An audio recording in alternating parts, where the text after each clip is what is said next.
जय श्री राम दोस्तों। आज की कहानी है पुण्यों का मोल।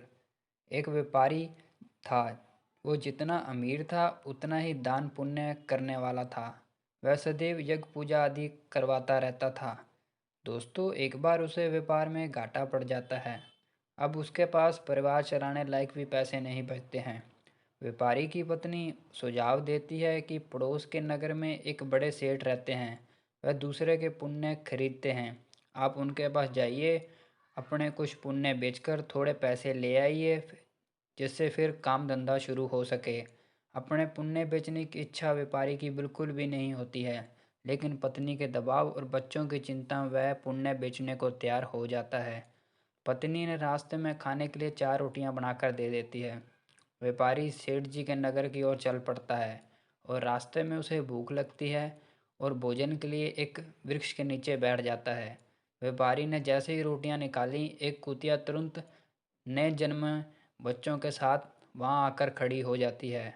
व्यापारी को दया आ जाती है और उसे एक रोटी खाने को दे देता है। कुतिया पलक झपकते ही रोटी चट कर जाती है, लेकिन अब वह भूख से हाँफ रही होती है। व्यापारी ने दूसरी रोटी निकाली, फिर तीसरी, और चारों रोटियां उस कुतिया को खिला दी और वह सेठ जी के पास चल पड़ा। व्यापारी ने सेठ जी से कहा वह अपने पुण्य बेचने आया है। सेठ जी व्यस्त थे। उसने कहा शाम को आ जाओ। दोपहर में सेठ भोजन के लिए घर गया। उसने अपनी पत्नी को बताया कि एक व्यापारी अपने पुण्य बेचने आया है। उसका कौन सा पुण्य खरीदूं?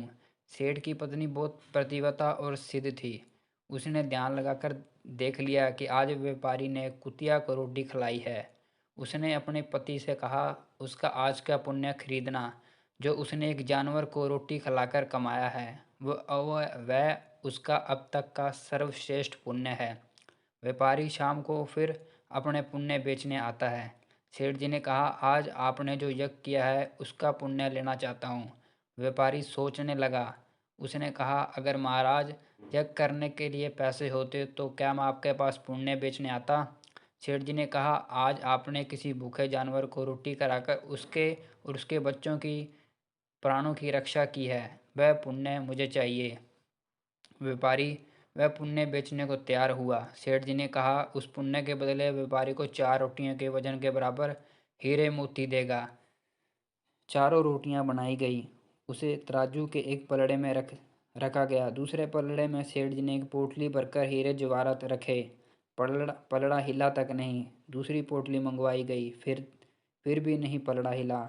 कई पोटलियां रखने पर भी जब पलड़ा नहीं हिला तो व्यापारी ने कहा सेठ जी, मैंने विचार बदल दिया है। अब मैं पुण्य नहीं बेचना चाहता। व्यापारी खाली हाथ अपने घर की ओर चल पड़ा। उसे डर हुआ कि घर में घुसते ही पत्नी के साथ कलह न शुरू हो जाए। जहाँ उसने कुतिया को रोटी डाली थी वहाँ से कुछ कंकड़ पत्थर उठाए और साथ में रखकर गांठ बांध ली। व्यापारी घर पहुँचने पर पत्नी से पूछा कि पुण्य बेचकर कितने पैसे मिले। उसने थैली दिखाई और कहा इसे भोजन के बाद रात को ही खोलेंगे। इसके बाद गांव में कुछ उधार मांगने चला गया। इधर उसकी पत्नी ने जब थैली देखी तो उसे सब्र से रहा नहीं गया। पति के जाते ही उसने थैली खोली और उसकी आंखें फटी रह गई। थैली हीरे जवाहरों से भरी थी। व्यापारी घर लौटा तो उसकी पत्नी ने पूछा कि पुण्य का इतना अच्छा मोल किसने दिया है? इतने हीरे जवाहरात कहाँ से आए? व्यापारी को आदेश हुआ कि पत्नी सारा भेद जानकर ताने तो नहीं मार रही, लेकिन उसके चेहरे की चमक से ऐसा नहीं लग रहा था। व्यापारी ने कहा दिखाओ कहाँ हीरे जवाहरात। पत्नी ने लाकर पोटली उसके सामने रख दी। उसमें से बेशकीमती हीरे रत्न निकले। व्यापारी हैरान रह गया। फिर उसने पत्नी को सारी बात बताई। पत्नी को पछतावा हो कि उसने अपने पति को विपत्ति में पुण्य बेचने को विश किया। दोनों ने तय किया कि इसमें कुछ अंश निकालकर व्यापार शुरू करेंगे। व्यापार से प्राप्त धन को इसमें मिलाकर जन कल्याण में लगा देंगे। ईश्वर दोस्तों, ईश्वर आपकी परीक्षा लेता है। परीक्षा में सबसे ज़्यादा उसी गुण को परखता है जिस पर आपको गर्व होता है। अगर आप परीक्षा में खरे उतर जाते हैं तो ईश्वर वह गुण आप में हमेशा के लिए वरदान स्वरूप दे देता है।